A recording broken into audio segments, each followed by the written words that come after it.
তাদের একটা প্র্যাকটিস হয়ে গেছে, এলাকায় থাকার চাইতে বাইরে গিয়ে বসে থাকা। শওকত মোল্লার গিয়ে তাবেদারি করো, সুভাষিস চক্রবর্তীর তাবেদারি করো, শাহিনী ঘোষের তাবেদারি করো, এই প্র্যাকটিসটা বেশি হয়ে গেছে। এই প্র্যাকটিস কমান। গ্রামে মন দিন, নজর পাড়ায় মন দিন, বুথে মন দিন, বুথে নজর দিন। কারণ লক্ষ্য যদি হয় ভাঙড় জেতা, কারণ তবলিগ হয়ে বড় নেতা হওয়া যায় না, এটা আমাদের প্রথম মাথায় রাখতে হবে। আমার রাজনৈতিক অভিজ্ঞতা থেকে অন্তত বুঝেছি, শাহিনী আমার সঙ্গে নিশ্চয়ই একমত হবে। নেতা নিজের তৈরি হতে হয়, নেতা কেউ তৈরি করে দেয় না, কারো ঝোলা বয়ে নেতা হওয়া যায় না, এটা প্রথম মাথায় রাখতে হবে। আমরাও একটা সময় আপনাদের মতো বুথ কর্মী ছিলাম। বুথের কাজ করা অনেক আনন্দ, অঞ্চলে কাজ করা অনেক আনন্দ। এটা আমার রাজনৈতিক অভিজ্ঞতা দিয়ে বলছি। এই যে আপনারা মানুষের বাড়িতে বাড়িতে যাচ্ছে, বাহারুল আসার সময় বলছিল যে যখন মানুষের বাড়িতে বাড়িতে যাচ্ছে তারা কি আনন্দিত হচ্ছে। এই যে পিন্টুদা বলার সময় বলছিল, ডেকে নিয়ে চা খাওয়াচ্ছে, কেউ শরবত খাওয়াচ্ছে, কেউ তার মনের কথা বলছে যে আপনি আমার বাড়িতে এসেছেন, এটাই আমার কাছে বড়। আরে মানুষ এটাই চায়।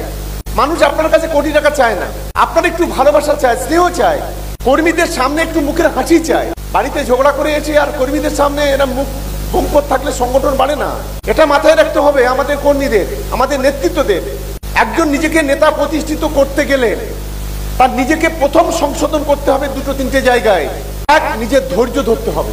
দুই, নিজেকে স্যাক্রিফাইস করতে হবে।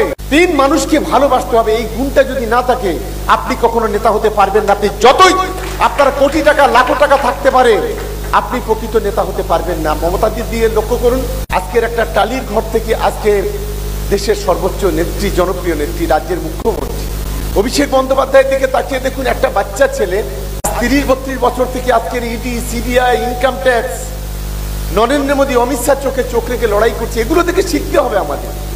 শাহিনী ঘোষ যে রাজ্যের সভানেত্রী হলেন, এক জায়গায় দাঁড়িয়ে হেরে গেলেন বিধানসভায়, হাল ছাড়েননি, দাঁতে দাঁত চেপে লড়াই করেছিলেন বলে আজকে কিন্তু লোকসভার সদস্য।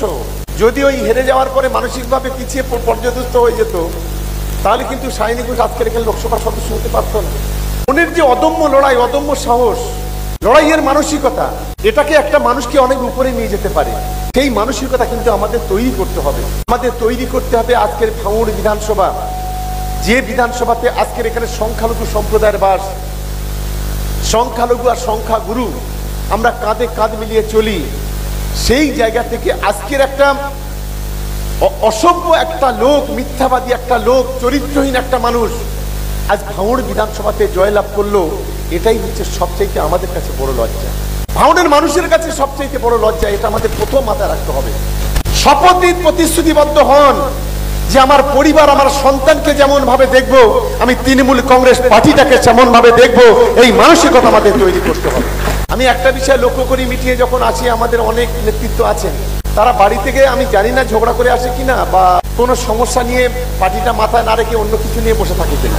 এটা আমার রাজনৈতিক অভিজ্ঞতা নিয়ে আমি বলছি। আমি যদি আজকে শওকত মোল্লার দলটাকে ছেড়ে দিই না, আমার জায়গায় 100 জন লাইন দিয়ে দাঁড়িয়ে আছে দলে আসার জন্য। তা আপনি যদি না পারেন, আপনার সেই মানসিকতা যদি না থাকে, তাহলে আপনি কেন কমিটিতে আছেন? আপনার একটা দুর্বলতা, আমার অনেক মায়ের মাথার সিঁদুর হাতের চুড়ি ভাঙতে পারে। আজকে 3টে ছেলে খুন হয়ে গেল, আমাদের ভুলে যাইনি। 21 জন ছেলে যেভাবে অত্যাচারিত হয়েছে, এখানে অনেকে বসে আছে। আমরা এগুলো ভুললে চলবে না।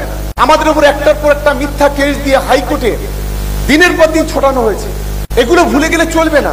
আমাদের ছেলেদের ঘর বাড়ি লুট করা, আমাদের ছেলেদের উপর আক্রমণ করা, যে নোংরামি, যে নোংরা খেলা চলেছে, এগুলো ভুলে গেলে ভুল হবে। আমাদের মানসিকতা তৈরি করুন। লড়াইয়ের ময়দানে আমরা তৃণমূল কংগ্রেসের কর্মী, এটা মাথায় রাখুন। আমরা এগুলো যদি মাথায় রাখতে পারি, নিশ্চিতভাবে এগিয়ে যাব। গতকালকের সুকান্ত মজুমদার একটা মন্তব্য করেছে, দেখেছেন? একটা অধ্যাপক না একটা চার পেয়ে জন্তু, আমি বুঝতে পারলাম। বলছে যেখানে যাবে শুধু মমতা বন্দ্যোপাধ্যায়ের ছবি, রাত্রিবেলা বউদের কাছে শুতে যাবেন, সেখানেও মমতা বন্দ্যোপাধ্যায়ের ছবি। মায়ের সমতুল্য নেত্রী কোন জায়গায় কথাটা বলেছে আপনি বুঝতে পারছেন? আমি ওকে বলি, ও যখন রাত্রিবেলা ওর বউয়ের কাছে শুতে যায়, তখন কি মমতাদির মুখ দেখা পায়? একটা অসভ্য। ভাবতে পারেন এরা কোন জায়গায় নেমে গেছে। আজকে দেশের প্রধানমন্ত্রী অপারেশন সিঁদুর, পাকিস্তানের বিরুদ্ধে লড়াই, আমরা সারা ভারতবর্ষের মানুষ তাকিয়েছিলাম যে পাকিস্তানকে উচিত শিক্ষা দেওয়া হবে। এবারে 26 জন মানুষকে পর্যটক দেখে দেখে হিন্দু ভাইদের খুন করা হয়েছে, সেখানে এর উচিত শিক্ষা পাবে। প্রধানমন্ত্রী এখানে সে বড় বড় কথা বলছেন, সিঁদুরের নাম করে অপারেশন সিঁদুর। আজকের পুলিশ কর্মীরা, মহিলা পুলিশ কর্মীরা আসছে, তাদের কপালে সিঁদুর ঘষে দিচ্ছে। এটাই কি অপারেশন?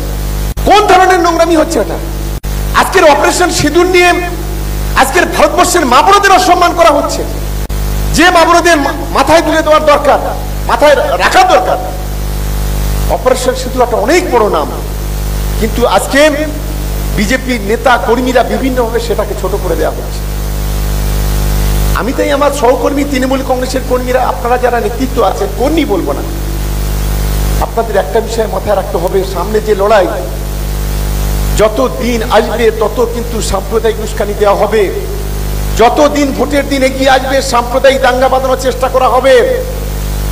ওই যে একটা বিরোধী দলনেতা আছে, মোদি মোদি মোদি, আরে যেই নরেন্দ্র মোদী মঞ্চে উঠছে শুধু মোদি মোদি করে চিৎকার করছে, সারাক্ষণ মোদি মোদি করে চিৎকার করছে।